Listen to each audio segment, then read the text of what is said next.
D'ailleurs, les résidents étrangers ont la parole. De Strasbourg et d'ailleurs, actualité, culture, société, sur RBS 91.9. Bonjour Strasbourg, bienvenue à nos auditeurs et auditrices, c'est l'heure de notre émission de Strasbourg et d'ailleurs. Vous êtes bien sur la RBS 91.9 et pour m'accompagner aujourd'hui, Déborah. Bonjour Déborah et bonjour Eric. Bonjour Aïcha, au micro et à la technique, Eric. Bonjour Aïcha, bonjour Delphine, bonjour Strasbourg, le monde et tout l'univers. Alors aujourd'hui une émission que nous avons enregistrée en amont, donc pas de direct ce soir. Nous sommes au Café Claridge près de la place d'Austerlitz. Du coup, ne vous étonnez pas, il y aura du bruit de fond. Alors, de quoi allons-nous parler aujourd'hui ? Nous allons parler aujourd'hui des urgences et peut-être un peu du SAMU. En effet, médecins, hommes et femmes, infirmiers et infirmières et toutes les autres personnes liées à ce service se démènent tous les jours, jour et nuit, pour assurer les soins de tout un chacun.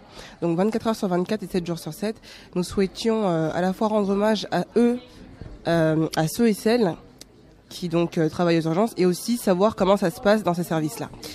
Et pour en parler avec nous aujourd'hui, nous avons invité avec nous Siamak Agababey, médecin urgentiste, que les Strasbourgeois et les Strasbourgeoises connaissent pour d'autres de ses fonctions. Avant tout, pouvez-vous présenter pour nos auditeurs et nos auditrices ? Donc je m'appelle Siamak Agababey, j'ai 41 ans, je suis médecin aux urgences des hôpitaux universitaires de Strasbourg, situé sur le site du nouvel hôpital civil. J'exerce ce métier depuis 11 ans maintenant en tant que médecin senior et puis voilà, toujours content et heureux d'exercer ce métier, même si c'est pas tous les jours facile. Alors, quels sont les différents métiers que l'on peut retrouver dans les services des urgences ? Quel rôle et quelles fonctions exercent-ils ou exercent-elles ? Alors, effectivement, il y a différents métiers et vous faites bien de le pointer. Il n'y a pas que des médecins et des infirmiers, infirmières. Quand vous arrivez aux urgences, il y a d'abord une personne qui vous accueille. Donc, c'est des hôtes ou des hôtesses d'accueil qui vont, on ne dit plus hôte et hôtesse d'ailleurs, faut dire agent ou agente d'accueil, qui vont demander pourquoi vous venez là, qui vont ensuite enregistrer votre demande, faire un dossier, de faire le lien dans l'outil informatique avec les anciens dossiers que vous avez, les anciens passages que vous avez aux urgences. Et donc ça, c'est la première personne que vous allez voir au début quand vous arrivez. Ensuite, cette personne va transmettre votre dossier à l'infirmier ou l'infirmière d'orientation et d'accueil, dont le rôle c'est d'avoir un premier contact avec la personne qui vient et ensuite de dispatcher cette personne dans les différentes zones d'accueil.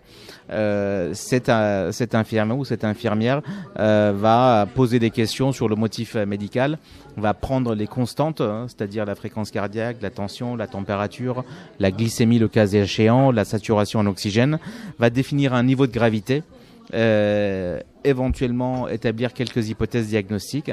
Si elle a des questions, elle en parle à un médecin d'orientation et d'accueil. Et ce médecin-là, va pouvoir donner un avis. Et ensuite, le patient ou la patiente est mis dans une zone de soins. Dans la zone de soins, le patient est pris en charge par un infirmier ou une infirmière, un ou une aide-soignante qui est là pour épauler l'infirmière dans certains rôles de soins, un médecin senior qui est là, un interne qui est un médecin junior, éventuellement un étudiant ou une étudiante en médecine qu'on appelle les externes historiquement, qui sont également là. Ça, c'est la palette des métiers qui interviennent, qui est du service des urgences. Ensuite, parfois, les patients, il faut les déplacer d'un point à l'autre. Par exemple, les amener faire un examen en radiologie. Donc là, c'est les brancardiers qui vont intervenir.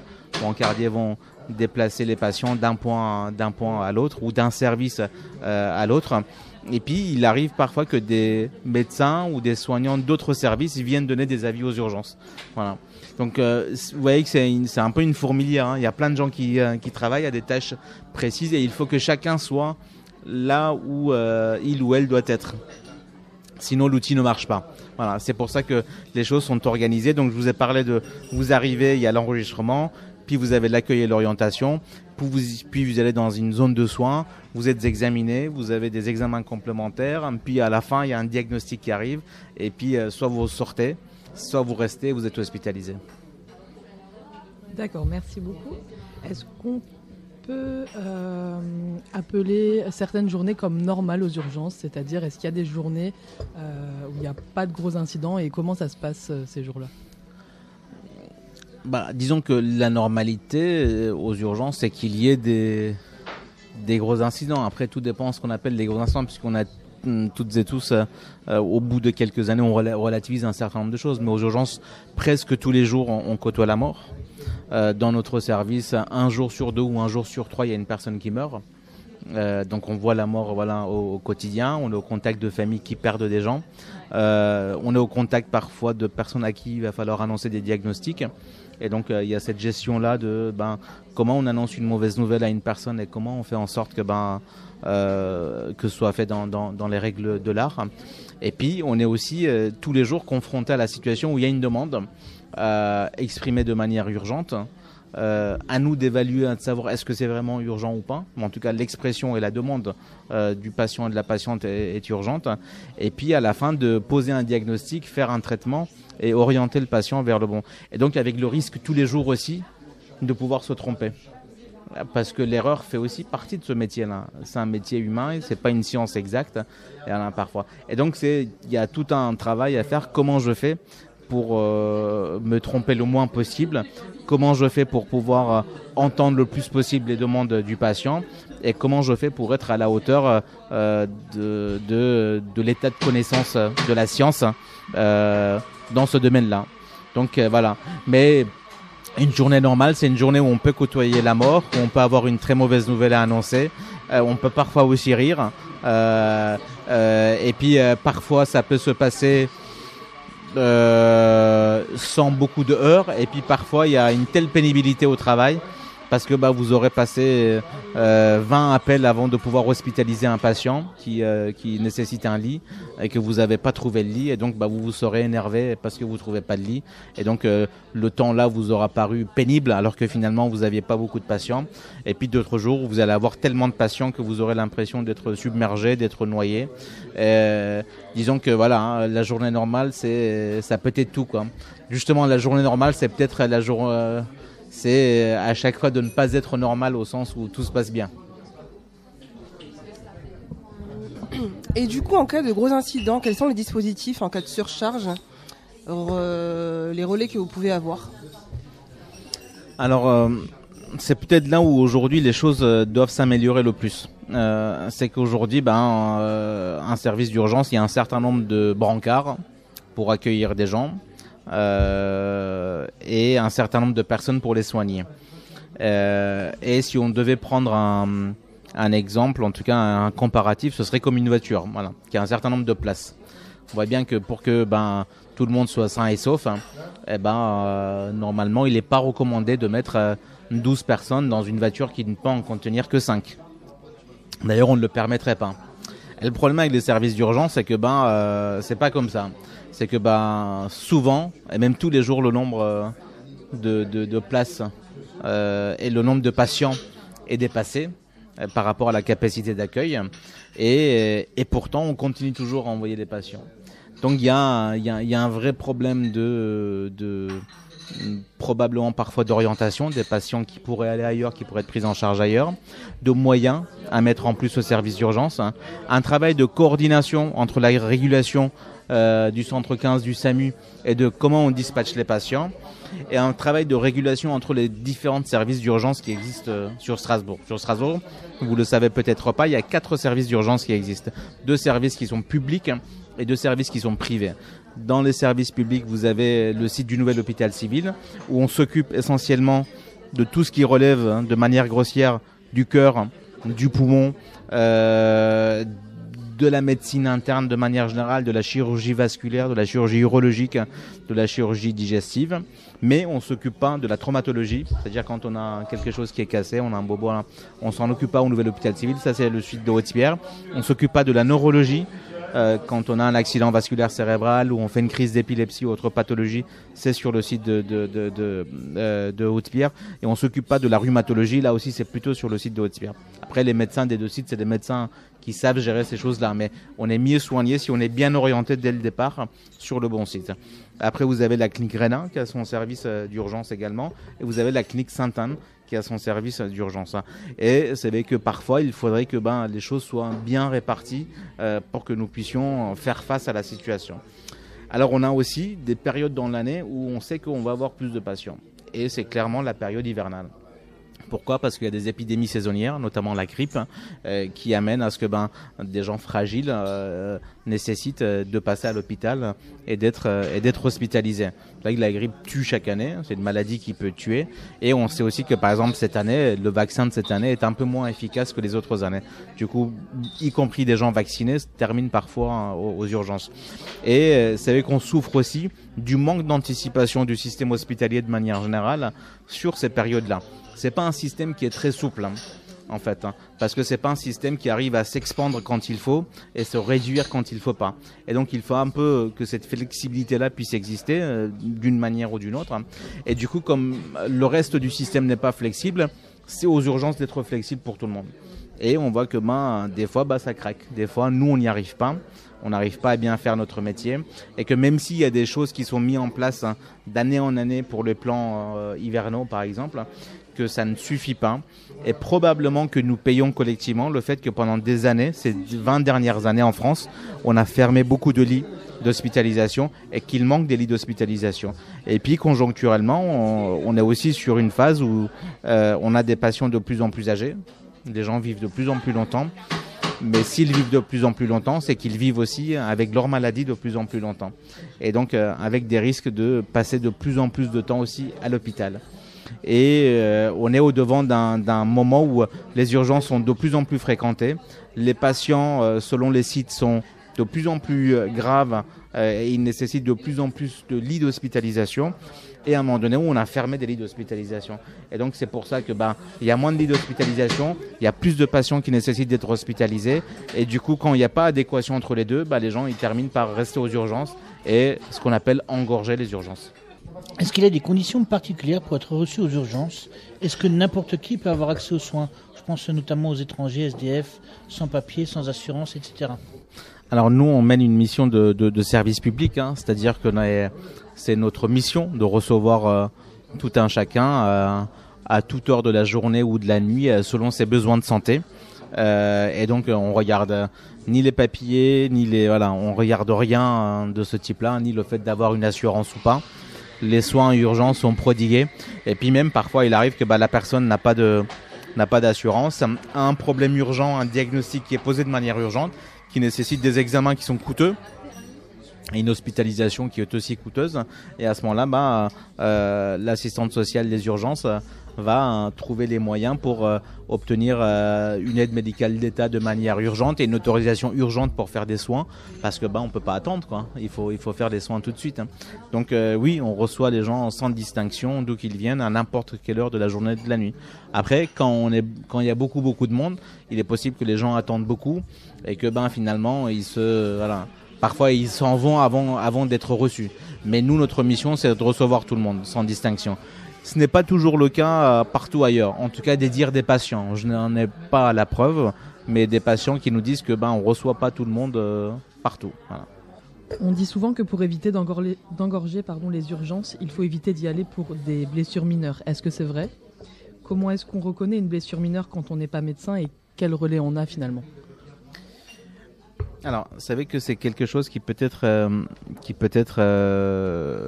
compliqué, c'est-à-dire que on ne sait pas peut-être c'est quoi une blessure mineure, et puis quand quelque chose nous arrive, on pense forcément cette chose-là comme urgente. Moi, je pars du principe que quand les gens y viennent, ça veut dire que les gens ils pensent que leur situation est urgente.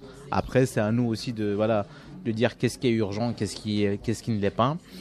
Mais peut-être que pour s'assurer, il faut d'abord passer par l'échelon de soins de proximité qui existe, c'est-à-dire son médecin traitant. À chaque fois que c'est possible, consulter son médecin traitant ou son remplaçant, ou si le médecin est en association, son associé. Mais passer d'abord par le médecin traitant pour des choses dont on n'est pas sûr si c'est mineur ou pas mineur.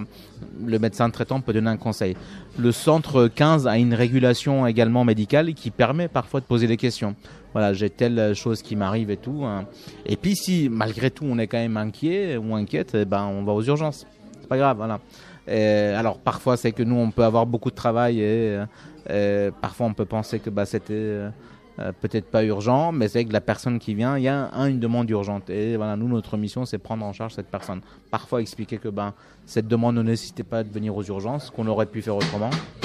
Voilà, c'est aussi possible, mais il faut qu'on puisse rester les uns et les autres dans de la bienveillance. C'est pas toujours le cas parce que quand la charge de travail est très élevée, on peut vite tomber dans le truc. Mais bon, attendez, pour ça vous aurez pu aller voir votre médecin traitant, quoi. Voilà, vous aurez pu faire autre chose. On peut avoir ce genre de remarques.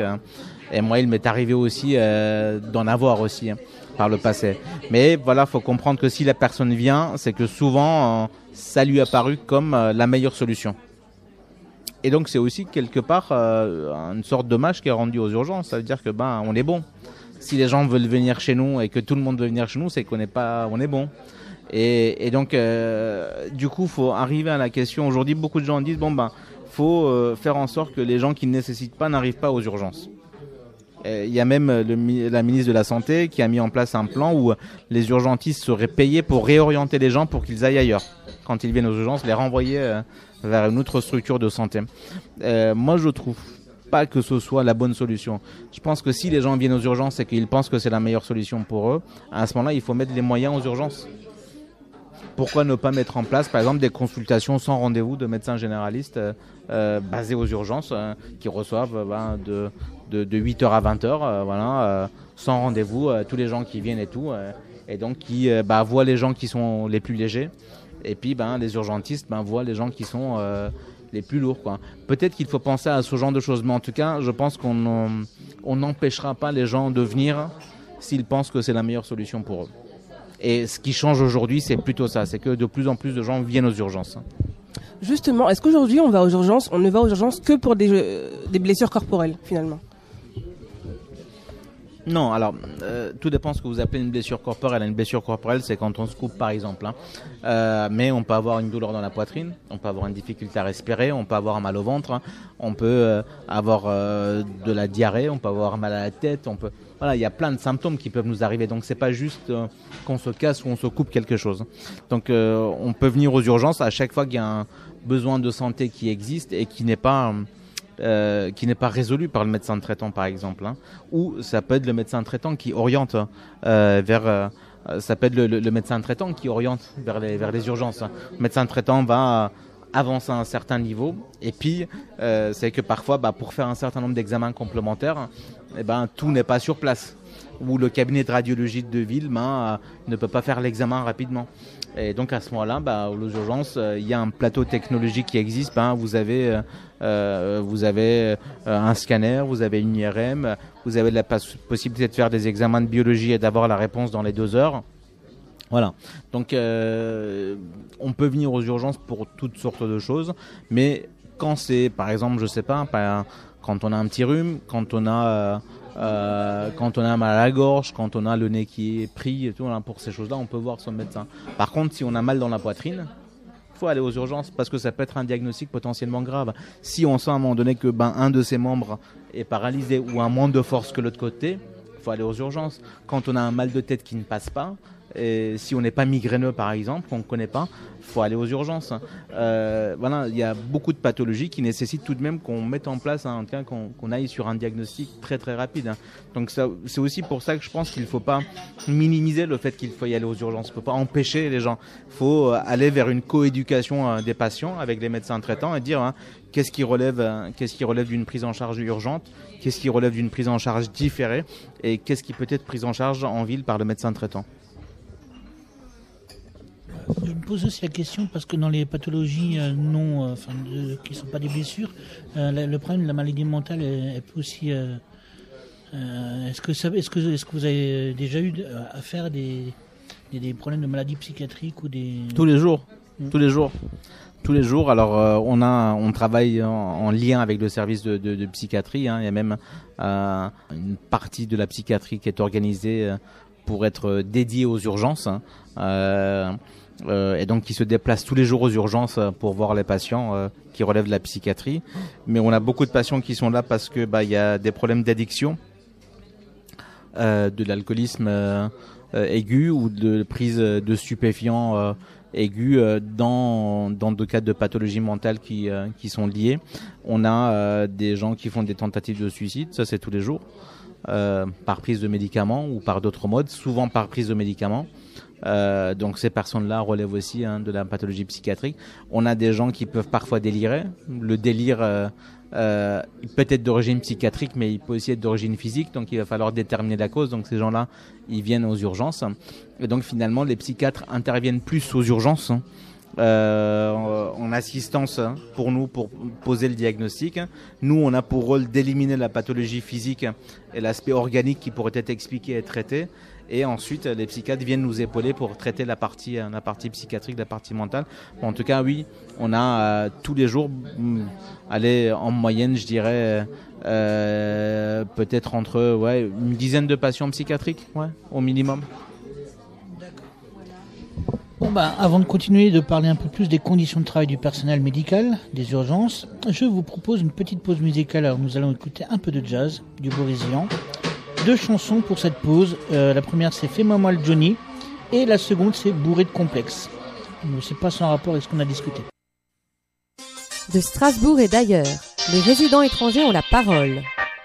De Strasbourg et d'ailleurs, actualité, culture, société, sur RBS 91.9. Alors, je vais profiter de ce petit temps entre les 2 chansons pour vous transmettre, pour vous donner avant la deuxième chanson un petit texte que nous avons rédigé suite aux événements de ces derniers mois et aussi suite à la profanation du cimetière juif à Kotzenheim, d'une petite prise de parole et prise de position du Conseil des résidents étrangers. Et je vais vous dire le texte que nous avons écrit. Alors, ne faisons plus l'histoire de nos guerres, mais celle de notre paix. Nous avons régulièrement connu en Alsace, sur les territoires de la République française, des actes extrémistes, des gestes radicaux chargés de haine et de mépris. Ces derniers mois, ces agissements nous ont touchés plus souvent et plus durement qu'ils n'ont su le faire au cours de ces dernières années. L'installation du bastion social dans les rues, les exactions de ses membres, les événements du marché de Noël et maintenant la profanation d'un cimetière juif à Kotzenheim nous ont plongés dans l'émoi et dans la stupeur. Nous, membres du Conseil des résidents étrangers et des résidentes étrangères de Strasbourg, condamnons ces actes aussi odieux les uns que les autres et apportons notre soutien aux victimes et à leurs proches. Nous désapprouvons également tous les discours de haine, qu'ils soient énoncés ou écrits sur du papier ou sur les murs de notre ville. La haine de l'autre doit être dénoncée, combattue et bannie, faute de quoi nous risquerions de voir se perpétrer de nouveaux actes encore plus choquants, encore plus violents. Le silence doit faire place à la parole. De par notre action au sein de notre conseil, nous savons à quel point la diversité est une force et que de s'abreuver aux sources d'autres cultures, d'autres regards sur le monde est une richesse. Une richesse qui n'a besoin que de paix, de tolérance et de solidarité pour embellir notre avenir. L'humanité ne serait pas ce qu'elle est aujourd'hui sans avoir partagé ses savoirs, ses idées et ses rêves. Malheureusement, nous ne racontons notre propre histoire qu'au travers de ses plus grands traumatismes, les guerres, les haines et les massacres. Le récit de notre passé est une route jalonnée de pavés de sang. Mais ces terres conquises ne sont pas des victoires ni des progrès. Les seuls progrès qui nous sont profitables sont les progrès de la science, de l'art, de la spiritualité, mais surtout de notre citoyenneté, de l'énergie que nous mettrons à construire cette République démocratique, unie, solidaire et tolérante, tant de fois proclamée. Ne faisons plus l'histoire de nos guerres, mais celle de notre paix. S'il nous est nécessaire de connaître les maux que nous avons traversés pour ne plus les reproduire, ne les laissons pas définir notre futur. Mais pour cela, les mots ne suffisent pas. Il nous faut au quotidien lutter contre les préjugés, ceux des autres et les nôtres. Il ne faut plus faire preuve d'indifférence quand nous sommes témoins d'une injustice, d'une agression fût-elle verbale, d'un geste discriminant ou méprisant même s'il semble sans conséquence. Le silence aux réponses aux petites malveillances et l'implicite permission aux actes radicaux. nous, membres du Conseil des résidents étrangers et des résidentes étrangères, appelons à l'encouragement des citoyens pour des actes de tolérance et de paix, contre le racisme, l'antisémitisme et tous les actes d'intolérance, quels qu'ils soient. Voilà, et puis maintenant, place à la chanson de Boris Vian, bourrée de complexes. De Strasbourg et d'ailleurs, les résidents étrangers ont la parole. De Strasbourg et d'ailleurs, actualité, culture, société, sur RBS 91.9.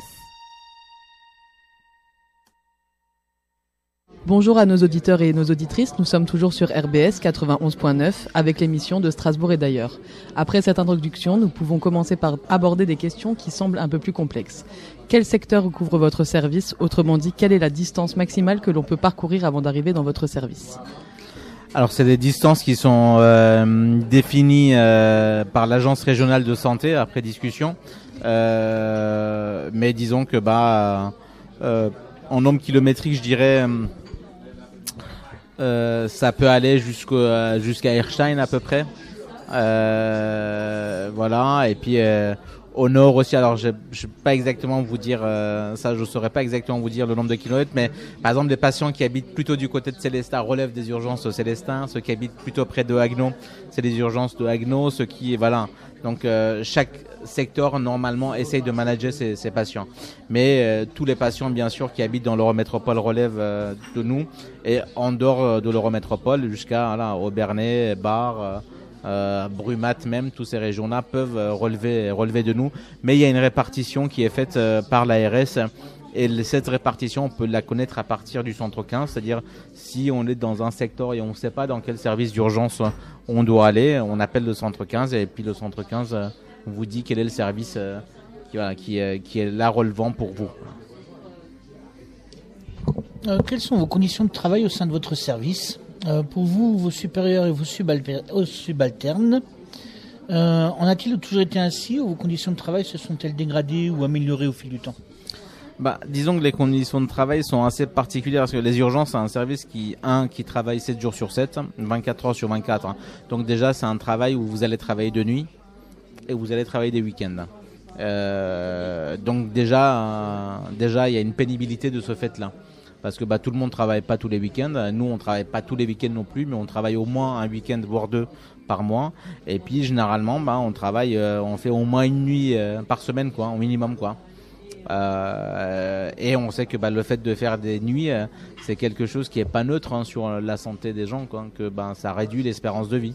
Le fait de mener un rythme de jour et un rythme de nuit. Donc voilà, nous, c'est notre métier, donc on a des pénibilités réelles qui existent étant donné l'organisation. Et puis on a un métier où il faut être flexible tout le temps. Il faut travailler dans la vitesse, il faut aller vite, il faut prendre des décisions vite, il faut essayer de ne pas se tromper. Et en même temps, il faut pas simplement, on n'est pas simplement des machines à produire des diagnostics, mais il faut prendre en charge les gens globalement. Il faut savoir les écouter, il faut être bienveillant, savoir communiquer avec les familles. Et donc ça fait beaucoup de missions parfois sur un laps de temps très court qu'il faut mener. C'est une course contre la montre souvent. Et puis il y a parfois le sentiment que je décrivais tout à l'heure, c'est que votre service est plein, vous ne pouvez plus accueillir les patients dans de bonnes conditions, mais il y a encore des patients qui sont là, qui arrivent, et vous avez l'impression d'être submergé. Je dirais comme ça que physiquement les choses se sont beaucoup améliorées ces dernières années, parce qu'en nombre d'heures on travaille moins. On a, à force de mobilisation dans le service, on a organisé plusieurs grèves, on a réussi à faire respecter d'abord le droit européen, qui était quand on travaille, il est interdit de travailler plus de 48 heures par semaine, à moins d'avoir une négociation avec son employeur. Donc pendant longtemps, l'hôpital ne respectait pas ça, et on travaillait 55, 60 heures, voire plus. Et puis donc voilà, il y a quelques années, on est passé aux 48 heures. Et puis il y a quelques années encore, il y a 3-4 ans, on est passé aux 39 heures. C'est-à-dire on travaille 39 heures au lit du malade, et on a 9 heures de travail non clinique qui peut être fait où on se forme, où on fait de la recherche, on forme les plus jeunes. Et donc les choses se sont améliorées de ce point de vue-là, en nombre d'heures. Par contre, ce qui ne s'est pas amélioré, c'est la pénibilité du travail qui augmente d'année en année.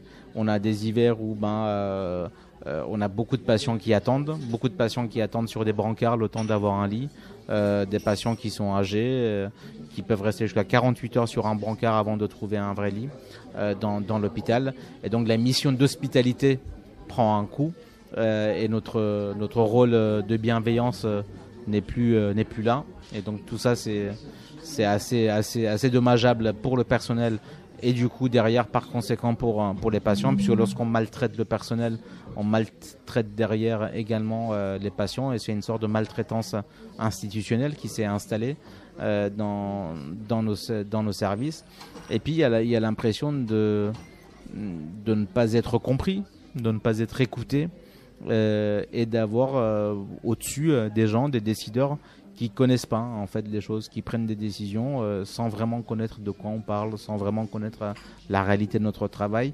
Et par exemple, quand je discute avec le personnel soignant, les infirmières ou les aides-soignants, aides-soignantes, ce qu'ils disent et elles disent généralement, c'est le sentiment de ne pas être apprécié, de jamais avoir un merci, de ne pas avoir de reconnaissance dans un travail qui est difficile, quoi. Mais par contre d'être toujours corvéable à merci, quoi. Donc il y a ce sentiment de manque de reconnaissance dans un service qui est flexible, le plus flexible de l'hôpital depuis des années. Nous, on s'adapte à la modification de la demande de santé des gens. On s'adapte en permanence dans une structure qui ne sait pas s'adapter, qui n'est pas fait pour s'adapter. Et avec des directeurs et des directrices qui... je veux pas généraliser, c'est pas 100% des cas, mais des gens qui sont un peu hors sol, quoi, qui connaissent pas les réalités, qui viennent pas voir comment marche le service. Et donc voilà, il y a une déconnexion un petit peu entre les gens qui dirigent et entre les gens qui travaillent. C'est un peu ce sentiment. Malgré tout, ce qui nous soude, c'est l'équipe. Voilà, on est une bonne équipe. En tout cas, moi pour mon service, voilà.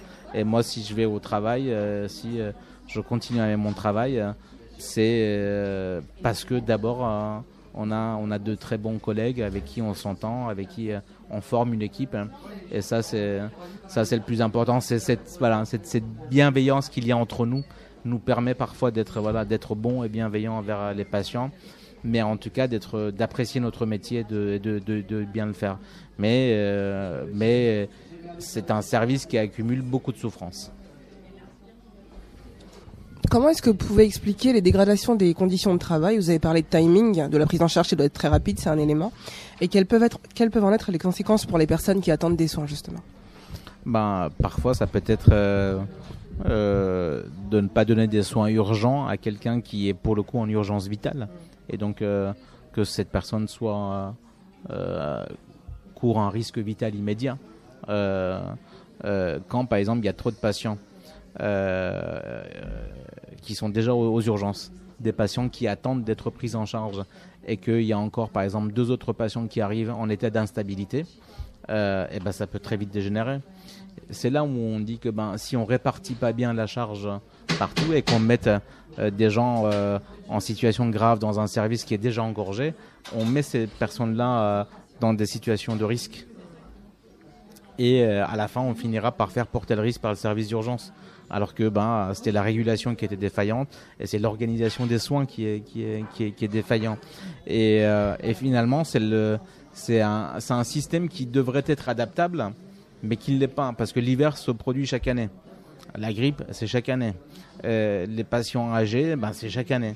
Et donc, on ne comprend pas que des gens soient à des hauts niveaux de salaire, à des hauts niveaux de responsabilité, avec de grands diplômes, mais qui soient incapables de gérer un phénomène qui se produit d'année en année. On se pose vraiment parfois des questions sur est-ce que c'est un manque d'appréhension, est-ce que c'est un manque de compétences, ou finalement c'est une absence de volonté de vouloir régler ce système-là. Quelles solutions concrètes peuvent être apportées du côté des patients, des médecins et sur le plan de l'organisation de la santé publique, bref, sur le plan politique? Sur le plan politique, il faut faire de la santé une question politique d'abord. La santé, ça fait quelques années qu'elle est traitée comme un problème technique. Or, c'est tout sauf un problème technique. Il y a de la technicité, mais la santé, c'est un besoin quotidien des gens. Il y a 1 Français sur 3 qui est passé ces dernières années aux urgences. C'est 20 millions de personnes qui passent aux urgences chaque année. Donc 1 Français sur 3. Donc c'est quand même, ça touche tout le monde. Et comment un truc qui touche tout le monde, c'est pas une question politique. Pourquoi c'est pas une question politique? Pourquoi c'est juste un débat? C'est des experts qui répondent à des experts. C'est une question politique. Donc il faut que des gens s'en emparent. Et il faut que les citoyens et les citoyennes s'en emparent. Et donc refaire de cette question-là une question qui est une question publique et une question qui est politique. Deuxième élément, on est dans une doctrine en France depuis quelques années, il faut faire des économies. On applique les méthodes managériales des entreprises privées à l'hôpital public. Sauf que la finalité n'est pas la même. Nous, on n'est pas là pour faire du pognon. Nous, on est là pour soigner des gens. Et donc, pour soigner des gens, il faut parfois le temps nécessaire. Il faut que les règles de l'art, de la médecine soient respectées pour pouvoir faire un diagnostic. On ne peut pas faire un travail qui est bâclé, un travail qui ne va pas jusqu'au bout des choses. Donc, il faut des moyens, il faut une meilleure organisation. Et il faut arrêter de fermer des lits. Il faut arrêter de faire des économies là où on met en péril le système et on met les gens dans des situations de risque, on met les patients dans des situations de risque. Puis je dirais finalement, il faut construire une démocratie sanitaire où sont impliqués les gens qui décident, les gens qui travaillent et les gens qui sont bénéficiaires des soins. Et il faut que c'est entre tous ces gens-là que les choses doivent se faire. La santé aujourd'hui est quelque chose, est mis en place par les ARS. Toute la santé publique est gérée par les ARS, c'est comme des préfectures, c'est des préfectures sanitaires. Il y a un directeur qui est comme le préfet sanitaire, mais ils ne rendent de compte à personne. Personne ne leur demande comment vous répartissez la charge de soins, comment on fait les choses pour que les patients soient le mieux pris en charge. C'est fait de manière très hermétique, entre experts, entre sachants. Elle est où la place des gens à l'intérieur? Elle est où aussi la place des gens qui travaillent à l'intérieur? Et cette place n'existe pas parce que c'est une structure qui est complètement, en tout cas, très opaque et qui permet pas de la discussion. Et donc l'idée, c'est essayer de faire exploser ce carcan-là des ARS et d'en faire des structures qui sont plus ouvertes aux gens, qui sont plus ouvertes aussi, y compris aux gens qui travaillent, pour que les demandes de santé des gens et les moyens qui sont alloués puissent correspondre à une certaine réalité et que ce ne soit pas dicté simplement d'en haut. En tant que citoyen, faire de la santé une question politique, comment on engage le truc si on n'est pas médecin, si on n'a pas de connaissances dans la médecine, sur quel point nous, en tant que citoyens, on peut appuyer et qu'est-ce qu'on doit mettre en avant par exemple, dans une ville, c'est d'avoir des structures de proximité qu'on appelle les maisons urbaines de santé. On sait bien que il y a des médecins qui sont installés, mais ils sont pas installés de manière égale partout dans la ville. Il y a des quartiers qui en manquent, où il y a moins de médecins. Et on voit bien que c'est parfois de ces quartiers que viennent des gens qui arrivent aux urgences parce que ils connaissent moins comment les choses fonctionnent. Et donc, du coup, la solution, c'est les urgences. Alors que si on mettait en place des maisons urbaines de santé, comme ça en existe quelques-uns, il y en a au quartier du Neuf, il y en a un maintenant à Haute-Pierre, il y en a un qui ouvre à la Robertso, à la Cité de Lille. Voilà, si on avait des maisons urbaines de santé pluridisciplinaires, les choses pourraient être intéressantes. Et si les citoyens s'impliquaient sur la mise en place de ces choses-là et formulent des demandes politiques en matière de santé. Je veux dire, on voit jamais de manif pour avoir, plus de médecins dans le quartier. On voit parfois des manifs sur ne pas fermer tel hôpital de proximité, mais on voit pas de manif pour comment on gère les problèmes de santé. Et puis, en France, on est dans un pays où on est beaucoup dans la médecine curative. Comment on développe la médecine préventive? Par exemple, sur tout un nombre de domaines, il y a le sport santé qui a été développé à Strasbourg qu'il faut étendre, peut-être en le rendant très accessible et très gratuite pour un certain nombre de populations, et aussi dans une médecine préventive. Et ensuite, il faut que les citoyens dans quelque chose dont ils ont une expertise, parce qu'ils vont tous chez le médecin. Ils tombent tous malades, ils vont tous chez le médecin et ils vont tous à l'hôpital. Donc, une personne sur 3 va à l'hôpital sur les urgences et d'autres ils vont pour autre chose. Dans une question où il y a une certaine expertise, il faut que les gens s'organisent autour de cette question. Il y a des associations de patients, par exemple, qui existent. Et quand il y a des drames qui arrivent, par exemple, avec l'affaire Naomi, il y a des collectifs qui se sont montés. Mais en dehors de ces parties-là, il n'y a rien aujourd'hui qui fait que les gens se réunissent autour de cette question. Ou que la question de la santé, à l'échelle d'une ville, devienne, voilà, qu'on puisse formuler des propositions. Je sais pas, c'est quoi quelle est l'idée des citoyens sur la manière dont les soins sont prodigués à Strasbourg, voilà. Personne ne le sait. Personne ne s'est jamais intéressé à ça. C'est peut-être par ça qu'il faudrait commencer.